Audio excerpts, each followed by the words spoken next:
Hi, my name is Christopher Combs. I'm going to be talking about the history of Xbox and PlayStation. The reason why I chose to do this assignment is because I think it's really important. This is a very important part of video game history. Xbox and PlayStation are two of the most popular video game consoles today, and it's what I use. All my friends use. They sell millions and millions of these. Xbox One, PlayStation 4. PlayStation is the more popular one of the two, but they're both still very widely used. So I think it's really important to just go over the history and how they got to where they are today. I'm also going to be talking about how they got started and the early history of these companies. So first off, I'm going to talk about Xbox. Like I said, Xbox is the console that I use, and it was the first console that I ever played, and I really enjoyed playing on my Xbox. You can see the Xbox logo on the right with the Microsoft under it. That's the original Xbox logo from 2001.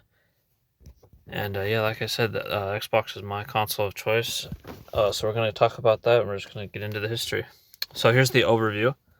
We're going to talk about the early days of the company. We're going to talk about, how they got into making consoles and how that all came about. Because before they were just, mostly software. So we're going to talk about how they got into Xbox. Then we're going to talk about Halo, which is the most popular game for the Xbox, and that's really what made the Xbox successful, because without Halo, people would have just bought a PlayStation probably, because Halo is just such a good game that people buy the console just for that game. And it's also really important to talk about Bungie, because Bungie were the creators of Halo, and Microsoft ended up buying Bungie, but we'll talk about that later. So that's really important part of Xbox's history. Then we're going to talk about Xbox Live, which connects players from around the world in multiplayer games. That's really important and still used today, and is a big part of Microsoft's revenue. And it's really important. So then we're going to talk about the Xbox 360, which was the console that came after the original Xbox. And that was a really popular console, and it's really important to talk about. Then we're going to, of course, have to talk about the Microsoft founders. So we're going to have to talk about Bill Gates. We're going to talk about Paul Allen, and just a little bit about their personal life and how they got started in the company and how they ended up getting into Xbox. So you got to definitely get a little background on them. So, but first off, like I said, we're going to talk about just the early days of how they got into consoles. So this isn't the early part of the company, but just the early days of getting into the console video game industry. So in 1998, some employees at Microsoft pitched their idea for making a game console to Bill Gates. At first, Bill Gates was actually really skeptical. He really just had no interest in that. But I guess they ended up convincing him that there's some money to be made there, and it could be very successful. So they were originally going to call it the Direct Xbox. That doesn't exactly roll off the tongue very well, so I guess the marketing team decided it'd be smarter to just make it one simple word, and they later abbreviated that to Xbox, which I think was a very good choice because it's a lot easier to say. You can see the picture of the original Xbox, and I actually still have the original Xbox, and it was the first console that I ever played, and I still have it today. So Dwayne "The Rock" Johnson and Bill Gates revealed the final Xbox design at the Consumer Electronics Show in 2001. You can see Dwayne "The Rock" Johnson on the left and Bill Gates on the right. In the middle, you can see the original Xbox with the controller underneath and the Xbox logo. You can actually find this video on YouTube. I actually thought it was pretty interesting, and I watched it before I got this photo. It's only about 5 minutes long. I think it's definitely something I would recommend checking out. It's just pretty cool to watch them 20 years ago unveiling the original Xbox.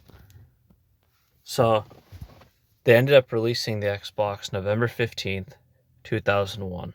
The launch price was $299, which in my opinion is a very, very reasonable price. That's what helped the Xbox sell so well, and that's what makes it popular today, honestly, because it's just such a cheap price. $299 in today's dollars is about it's less than 500. It's around $440 or so, which was pretty reasonable. So over 1 million units were sold in the first 3 weeks, which wasn't too bad for that time. So, and this part's important. An Xbox developer connected with Bungie Studios, the creator of Halo Combat Evolved. So they were still in the process of creating this game, and when they met up with them, they didn't have the resources to finish it off and make it fully polished and exactly how they wanted it. So they ended up talking, and they made a deal. And Microsoft purchased Bungie in 2000 for $30 million. Originally, Bungie actually wanted to do something with Apple or Nintendo or somebody else, but they ended up going with Microsoft because that was the only offer they got.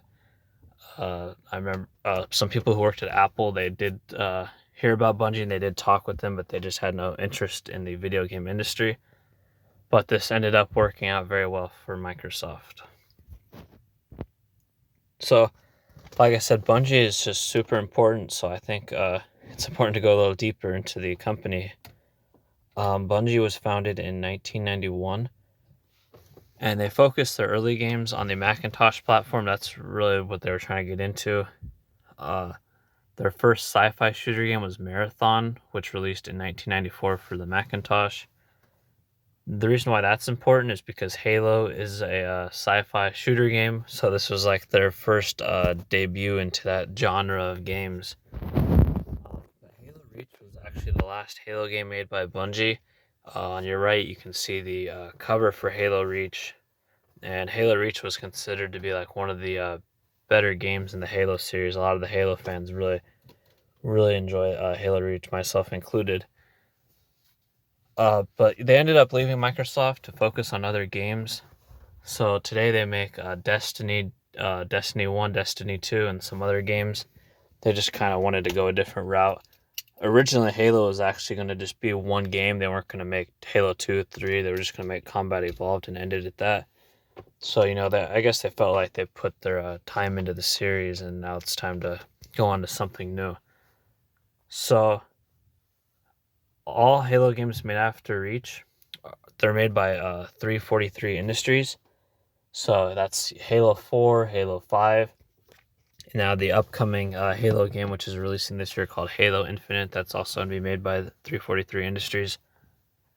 Now, it's kind of controversial, but most of the people who play Halo, they would rather Bungie come back because they're the original creators of the game, and they just kind of like their style better. 343 Industries kind of came and changed that up a little bit. But yeah, so from now on, they're the ones developing Halo. So I want to talk a little bit more about Halo because it's just super, super, super important for Xbox history. Halo is what made the Xbox so successful. Halo Combat Evolved released November 15th, 2001. This was actually the first game that I ever played. I wasn't around when it first came out, but I ended up playing it a while later. It was the first video game I played on the original Xbox. And it's actually surprisingly, it actually still holds up to today's games. It's still playable, and it's still a really fun game. But Halo Combat Evolved broke records by selling over 1 million copies within a few months. By today's standards, that doesn't sound like a lot, but back then, for a video game, selling over 1 million copies within 3 months, that's a really, really, really, really big deal. And you can see the cover of Halo Combat Evolved right below. You can see Master Chief and then the little Bungie logo in the right corner. So now I'm going to talk about Halo 2. So this was released a few years after Halo 1. And this game was super popular. So this released November 9th, 2004. And sold 2.5 million copies in 24 hours, which is, in 2004, that's a lot of video game copies back then. That was a really big deal. So they had $125 million in sales making it the most successful launch of any entertainment product. So that includes movies, music albums, all other video games. This was the most successful launch of any entertainment product, which I think is really, really crazy. So that probably puts into perspective how big of a deal Halo was to Xbox. It broke records. You can see the Halo 2 cover there, and you can also see it says Xbox Live, which we'll get into a little bit later. And so that connected players to play video games with each other around the world, online multiplayer. So I want to talk about Alex Seropian. He was the founder of Bungie, so he's pretty important. He was really interested in programming at an early age. His first game was self-published and free. It was called GNOP, which was basically like a Pong clone for the Macintosh. So it's basically the same thing as Pong, but for Mac, and it was just free to play. But his first game after founding Bungie was called Operation Desert Storm, which sold 2,500 copies, which, that's not too bad for your first game. You can see a picture of him right there below. So now I'm going to talk about Jason Jones. So they were partners, and he was also one of the co-founders of Bungie. And he was born June 1st, 1971, and he was also really interested in programming while in high school and at an early age. And he met Alex Seropian while in high school, and he worked with Alex Seropian to create a game called Mintoir. Jones mostly focused on programming, while Seropian focused on the design and the marketing. So he was mostly like the technical guy, and then the other Seropian, he focused it on the just marketing the game and designing it. They worked really, really well with each other, and they just kind of came to the conclusion that they should just become partners, and that obviously worked well. You can tell this is a more recent picture of him in the right-hand corner because he has the Destiny shirt on, which is a more recent game. And that's the games, like I said, they're working on now because they're kind of done with Halo. So that's kind of interesting. So now I'm going to get into Xbox Live. This is really important too. Xbox Live is still very, very popular today and just very commonly used by people who own Xboxes, myself included. So 1 year after releasing the Xbox, Microsoft decided to launch Xbox Live. This allowed players from all over the world to connect and play with each other. This was it's a really big deal to be able to play with video games with people from around the world. And you can see the popularity because it had over 150,000 subscribers in the first week, which by back then standards, that's a pretty big deal. You can see the Xbox Live logo. That was the original logo. Yeah, Xbox Live is just super important because most games now on the Xbox, on the newer Xboxes, they run on Xbox Live, and you can play with your friends or you can meet people on there. And it's a pretty big, important part of their history. The other big thing too is that's where they make a lot of their income from. They don't really make a whole lot on the consoles since they're priced so cheap. So they mostly make money off video games, but Xbox Live is really, really important because that costs $60 a year, and it brings in a lot of revenue for them. So now we're going to talk about the end of a generation. So by 2003, Microsoft was already planning its next console. That's pretty short after the original Xbox release, just a couple years later.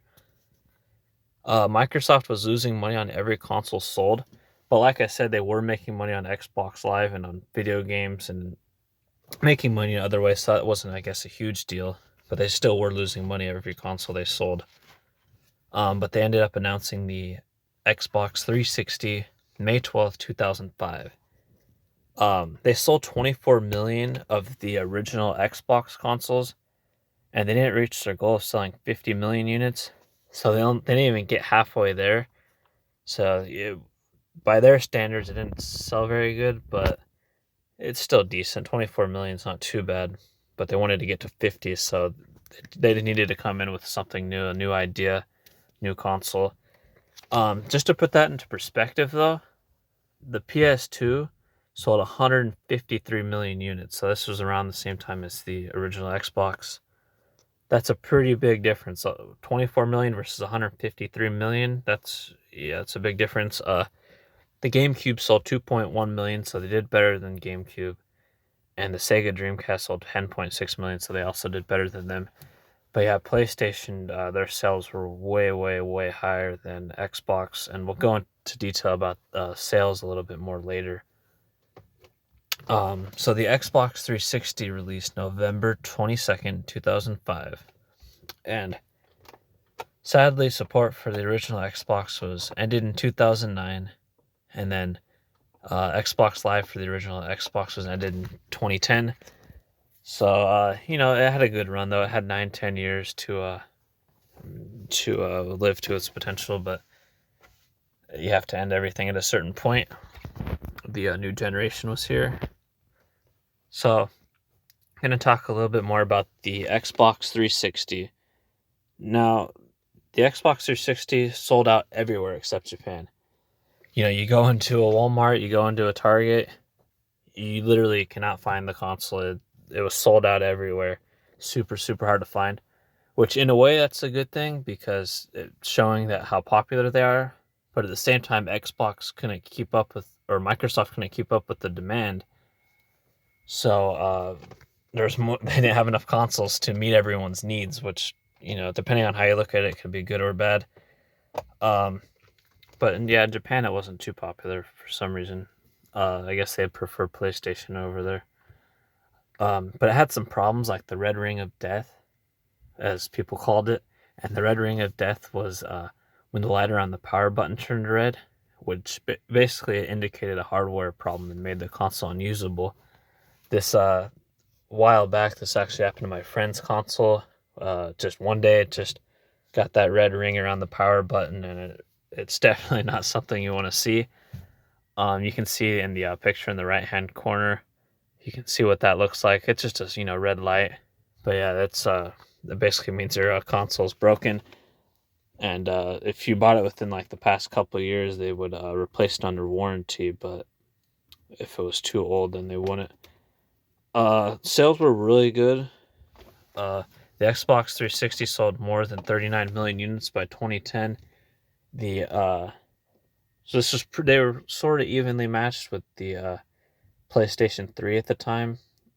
So they were doing pretty good. So it's obviously really important to talk about the founders. So we're going to talk about Paul Allen in a second, but first I want to talk about Bill Gates. Most people know who he is. He was born October 28th, 1955 in Seattle, Washington. He really enjoyed reading as a child. He did very well in school. Overall, he was a good kid. He enjoyed school. He enjoyed learning, and that's probably a big reason why he's so successful today. Another interesting fact is that he scored 1590 out of 1600 on the SAT, which is very, very impressive, and it's an almost perfect score. And I actually heard stories about he used to brag about that a lot back in the day. He enrolled at Harvard in 1973. You can see there's a picture of him in the right-hand corner, and I have a little quote by him, which it's kind of a funny quote, but it's true at the same time. It's kind of a quote that I enjoy, and sometimes I tell people. It's pretty famous. You might have heard it before. It says, "I choose a lazy person to do a hard job because a lazy person will find an easy way to do it." So it's kind of funny, but it's kind of true. You tell a lazy person to do a hard job, they'll be lazy and try to find an easier way to do it, which can be a good thing. That's kind of a fun quote. Now I want to talk about Paul Allen. So he's another co-founder of Microsoft. He was born January 21st, 1953 in Seattle, Washington. Unfortunately, he died October 15th, 2018. Like Bill Gates, he was a very good student, and he really enjoyed learning. He he was particularly interested in science at a young age. And he technically he beat Bill Gates on the SAT. He scored a perfect score of 1600 out of 1600 on the SAT. That just kind of shows how smart these guys are. That's a perfect score. They're basically they enrolled at Washington State University, but later he dropped out to work for Honeywell. So there's a picture of him on the right, and just another quote. It says, "There are relatively few ideas that you can do just by yourself." Now, I really like that quote because it's like most like things and ideas you can't do by yourself. So it's kind of like him and Bill Gates. They couldn't have done they couldn't have made Microsoft together on their own. They had to, come together as a team and work. So I like that. It's kind of a cool, true quote. So a little bit more about Paul Allen and Bill Gates. They met at a Lakeside School in Seattle, Washington, and they ended up becoming close friends in high school. And they were both computer enthusiasts, to say the least. They'd spend a lot of time in the computer lab. They didn't play sports really. They didn't do too much. They just messed with computers a lot, and that was their thing. Together they founded Microsoft in 1975, and then Bill Gates dropped out of Harvard, which is a big deal. Paul Allen quit his job as a programmer to focus on his business, which this was a big risk, but clearly this was worth it in the end. So a little bit more about Paul Allen and Bill Gates. They both became billionaires at a young age, both of them in their 30s, I believe. And Paul Allen left Microsoft in 1983 because unfortunately he had Hodgkin's lymphoma. So he just decided it'd be better if he just left and focused on other things. But he ended up focusing on other businesses, and he ended up getting into some interesting things like sports teams, and he mostly seemed to do businesses that interest him and invest in things that he liked. So that's why he doesn't have as much money as Bill Gates, but he's still pretty rich, and he focuses on other things now.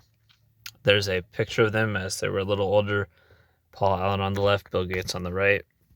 It looks like they're possibly sitting at a sports game, probably a team owned by Paul Allen, I would imagine. Not 100% sure on that though. So now we got to talk about PlayStation. PlayStation is another important part about video game history. Very, very, very popular consoles. Actually more popular than the Xbox.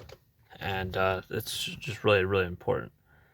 And you can see the PlayStation logo, the original PlayStation logo on the right there, which I think is kind of a cool logo. So just a quick overview. We're going to talk about Sony, just the company Sony, and how they got there. And we're going to talk about the founders, and we're going to talk about all that kind of good stuff. And then we're going to talk about just the early days, just like we did with the Xbox and how they got into the console industry. Then we're going to talk about PlayStation 2, which was the best-selling console of all time. And that's very, very, very important to mention. Then we're going to talk about the PlayStation 3, which, by the way, didn't do as very, very well compared to their other consoles.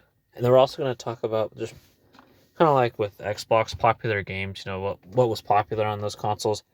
Now, they didn't really have any big games like Microsoft did with Halo. Nothing that, really, made them popular, but they did have some big ones that are definitely important to mention. So let's talk about Sony. So Sony was founded May 7th, 1946 in Tokyo, Japan, shortly after World War II. It was founded by Akio Morita and Masaru Ibuka. Probably not pronouncing that right, I'm sorry.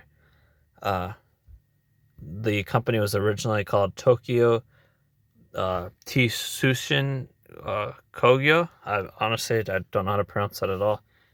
It started with about 20 employees, and its very first product was an electric rice cooker, and it wasn't a very good product. A lot of people reported that it burned their rice, and it was basically just a big failure. Yeah, it was pretty bad.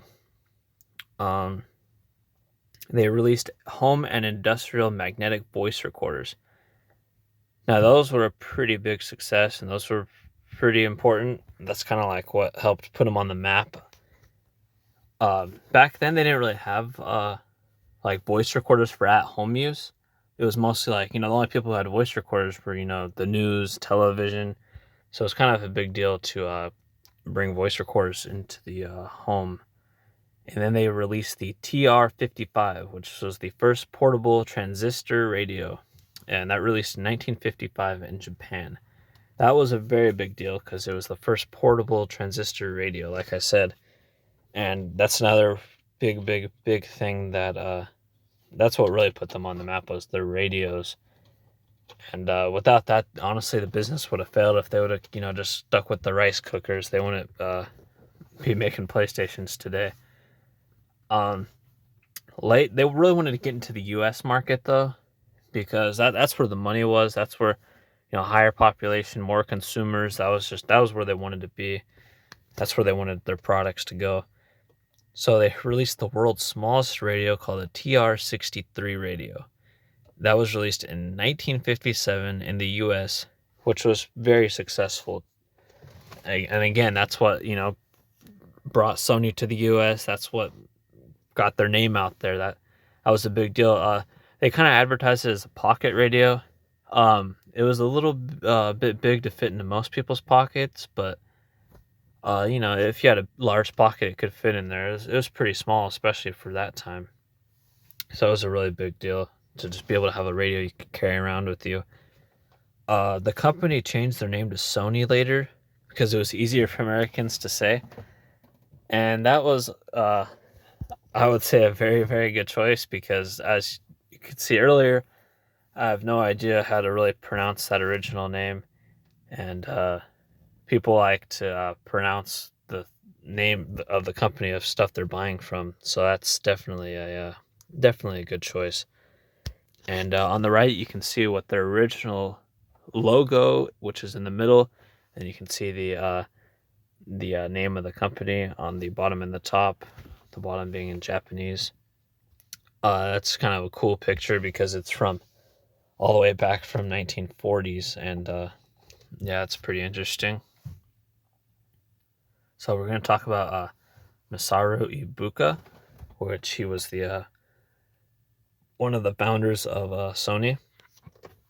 He was born April 11th, 1908, and died December 19th, 1999. He went to Waseda University School of Science and Engineering in 1933. Then he later did research on heat-seeking missiles for the Japanese military. And then he founded, after he was done with working on military projects, he founded a radio shop in September of 1945 at the Shirokiya department store in Nihonbashi, Tokyo. Probably not pronouncing that right at all. He was awarded Medal of Honor with Blue Ribbon from the Emperor of Japan in 1960. And in Japan, that's a pretty big award, and they don't give those out too often. So that was a pretty big deal and something I'm sure he was pretty proud of. And then, as I mentioned, he founded Sony with Akio Morita. There's a picture of him on the right, and a quote that says, "The key to success for everything in business, science, and technology is never to follow the others." I think that's really interesting, and it's really true.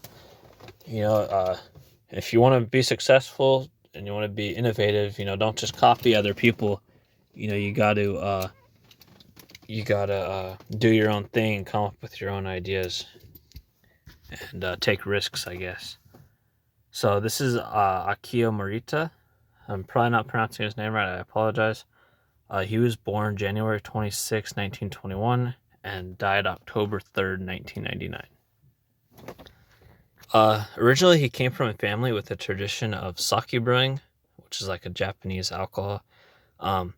but he was more interested in technology. So he could have had a good setup. He could have had a good job doing sake with the family company, but he just wanted to do technology and science type things. He graduated from Osaka Imperial University in 1944 with a degree in physics. After that, he joined the Imperial Japanese Navy and served in World War II. He met Ibuka while serving in the Japanese military, which that's obviously pretty important because they are the two founders and they met. Kind of similar to Paul Allen and Bill Gates. You know, if they would have never met, there might be no Microsoft. Same thing here. He worked at Masaru Ibuka's radio shop as a general manager. So that's where he got hired, and that's where they really became even closer friends, and later founded the company. There's a picture of him on the right and a quote that says, "In all my years in business, I can recall very few people I've wanted to fire for making mistakes." And this is actually kind of like one of my favorite quotes after I saw this, because it's basically like everybody makes mistakes, and there's no reason to fire someone just because they made a mistake. You know, they didn't do it on purpose.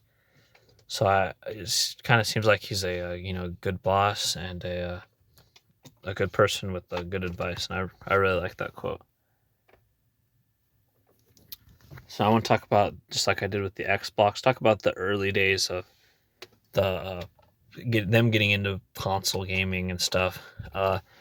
In the early 1990s, Sony wanted to make a gaming console with Nintendo or Sega, so they wanted to kind of partner up with them and work with them and come up with a console. But later they made their own console and released the PlayStation in Japan on December 14th, in December 1994. And then later in America, September of 1995. The price was the reasonable price of $299, and it released with a pretty good game lineup. They had a lot of good games, and that's part of why the PlayStation was so successful at the time.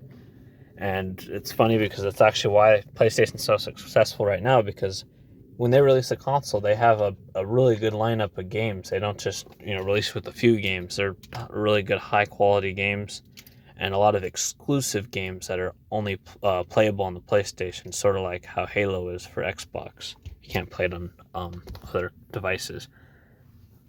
And in 2005, it became the first console to ship 100 million units.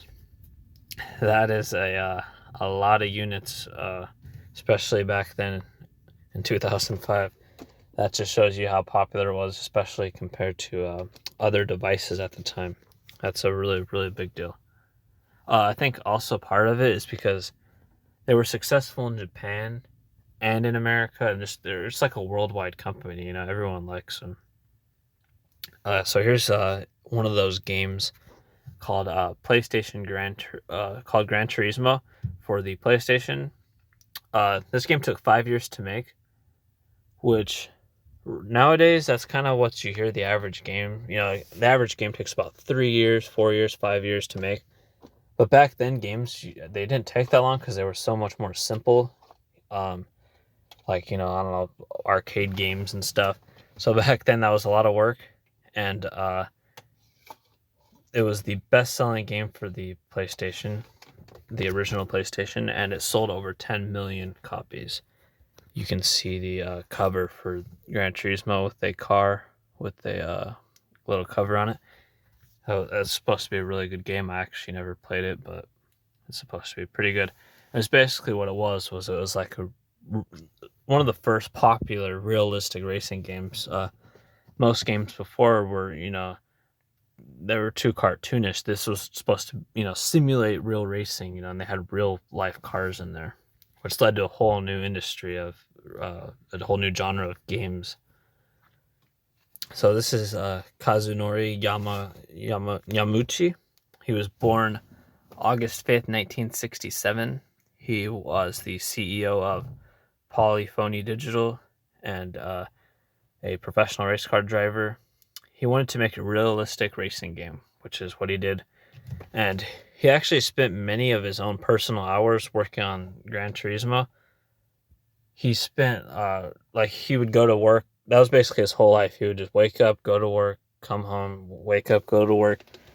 He would just hours, hours, hours for 5 years straight. He was really really hands on, which you don't see a lot of times with CEOs and bosses. So that's kind of cool and interesting. But he was determined to make a realistic racing game. That was like his dream. His whole life was to make a realistic racing game, and he finally did it after putting in the work. And there's a photo of him on the right. Looks like he's at a racetrack and he's got his uniform on. So now I'm going to talk about Metal Gear Solid, which was another pretty popular game for the PlayStation. Wasn't as popular as Gran Turismo, but it was, it was definitely in the top 10. And this was known as kind of like a tactical stealth game, and it released in 1998. I don't think I've played this game, but again, it's supposed to be really fun. It was announced at the Tokyo Game Show in 1996 and sold more than 7 million copies, which again, 7 million copies, that's pretty good from back in the 90s. And you can see the cover of that game on the right there. So we're going to talk about Hideo Kojima. He was the basically the designer of Metal Gear Solid. He was born on August 24th, 1963 in Tokyo, Japan. He designed a game called Metal Gear, which that was kind of like the precursor to Metal Gear Solid. That was what came before, and that released in 1987. Without Metal Gear, there'd be no Metal Gear Solid. And then obviously later he designed Metal Gear Solid, which released in 1998, so about 10 years later. One interesting fact is that he said Super Mario Bros. Inspired him to become a game developer.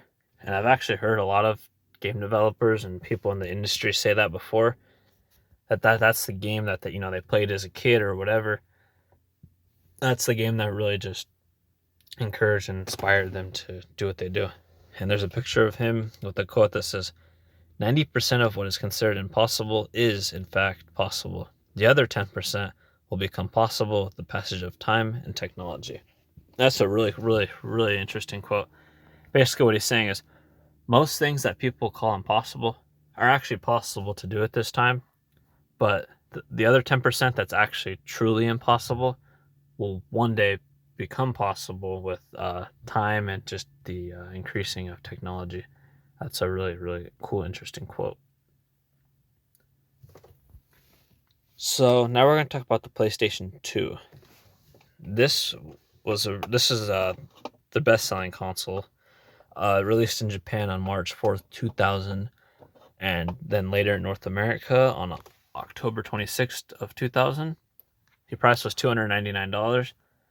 And if you notice with these consoles, they always have really reasonable prices. Same with Xbox. And that's really what made them popular, because the average consumer can afford that, and that's about, I think I said it earlier, but I think that's about $450 in today's money. So it's reasonable, and that's how they are today. That's why they're so popular. And it's the best-selling video game console of all time. It sold over 155 million units. So this was back in this console came out in 2000, and it's still considered the best-selling video game console of all time. That's including the PlayStation 3, the PlayStation 4, Xbox One, Wii, all Nintendo consoles. That's really crazy when you stop and think about it. Best-selling console ever, including the more recent console. That's really insane. GTA San Andreas. This was a very popular game for the PlayStation. It was developed by Rockstar Games, which they still make the Grand Theft Auto series today, and they're known for making very, very just high-quality games. Grand Theft Auto San Andreas was the best-selling PS2 game, and sold over 17 million copies. 17 million copies is a lot of games, especially back then. You can see the cover of that game on the right. So this was a big deal, really big deal back then. Now, Grand Theft Auto, you could also play it on Xbox and stuff, so it wasn't like a PlayStation exclusive or anything, but it's still pretty important, and I'm sure a lot of people bought consoles during that time because of Grand Theft Auto San Andreas, and they're still making GTA today. Now let's talk about the PlayStation 3. The PlayStation 3 began development in 2001. It released in Japan on November 11th, 2006, and then later in North America, November 17th, 2006. Now, you can see the price increase. The price was $499. It sold over 87 million units, so definitely not as good as the PS2. One of the big innovations that it had, though, is it was the first console ever to use Blu-ray discs. So that was a pretty big deal at the time, and a pretty big jump in technology. Now, the reason why this console didn't sell very good, as you might be able to tell already, is the price. The price was $500. Especially back then, in 2006, that's a lot of money to spend. I don't know what that is in today's money, but it's probably like $700 or something. That's a lot of money to demand. They probably assumed that, oh, the PlayStation 2 sold so good, so people will pay anything for these things. But they only sold 87 million units, so that was definitely not a good choice. Uncharted 2, that's a pretty popular game for the PlayStation 3. It's like an action adventure game is how people describe it. Another game I haven't played before, but it's supposed to be good.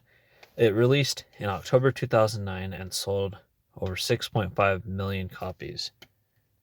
It was developed by a company called Naughty Dog. So I want to get into some of the differences between PlayStation and Xbox, because they do have some differences, and in a way they're pretty similar. They're both video game consoles, but I think it's really, really important to go over their differences. So let's get into that. So first off, it's probably pretty obvious. They're different companies. Xbox is made by Microsoft, which is an American company, and PlayStation is made by Sony, which is a Japanese company. Microsoft was founded April 4th, 1975 by Bill Gates and Paul Allen, as we went over. And then Sony was founded, as we mentioned, May 7th, 1946 by Akio Morita and Masaru Ibuka.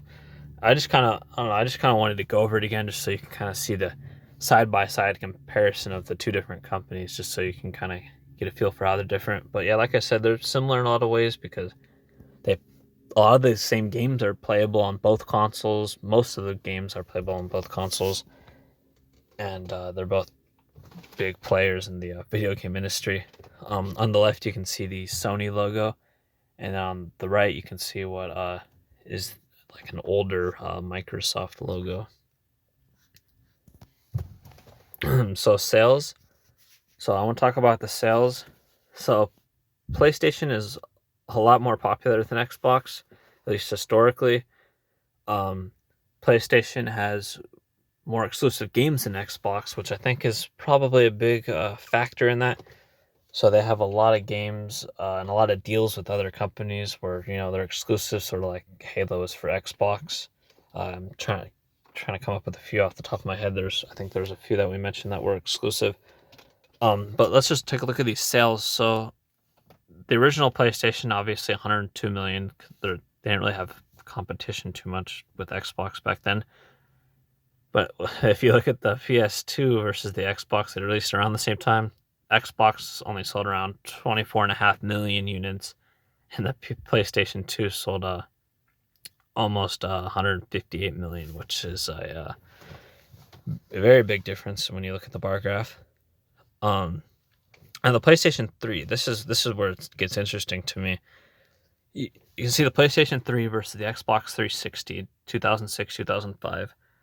They sold about the same amount of consoles. So the PS3 sold 87.4 million, and then the Xbox 360, 85.8 million. So the PlayStation technically beat it by a couple million more.